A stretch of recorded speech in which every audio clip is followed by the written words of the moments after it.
Ce vidéo porte sur la création d'un diagramme à double entrée à partir d'un tableau dont les 100% seraient au bout des lignes versus un tableau qui contiendrait les 100% dans les colonnes.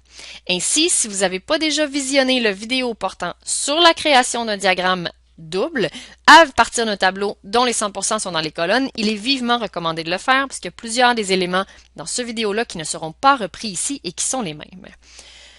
Ce que vous voyez à l'écran, ce sont les deux versions de tableau qu'il est possible d'obtenir quand on fait un tableau avec des 100% au bout des lignes, donc un avec les pourcentages à droite, l'autre sans les pourcentages, celui de gauche. Vous voyez également le résultat auquel on devrait arriver une fois la mise en forme terminée. On va refaire les grandes étapes ici et on obtiendra le graphique qu'on a besoin. La première chose à faire, c'est de sélectionner les données. Donc, de donner à Excel la matière première pour créer le graphique, plutôt que d'inscrire chacune des séries séparément, donc chaque série associée à un 100% séparément, on va prendre le risque de sélectionner la plage entière contenant les données pertinentes, c'est-à-dire les chiffres, les pourcentages, ainsi que les modalités, soit les entêtes de lignes et de colonnes. Bref, on prend tout, sauf les 100% qui ne sont jamais pertinents dans un graphique. Une fois qu'on a ça, menu Insertion, onglet Insertion en fait. Dans la section graphique, le bouton histogramme, on s'en va chercher l'histogramme. Et là, il faut se poser la question, si on n'a pas déjà la solution à côté pour y référer, est-ce que les variables sont bien placées dans notre graphique? Ici, quand on compare, visiblement oui.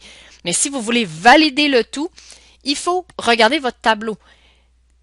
La variable associée au 100%, c'est la variable A. Elle devrait se retrouver dans la légende. C'est le cas, donc on n'a rien à changer. Excel a pris la bonne décision au regard des données qu'on lui a fournies.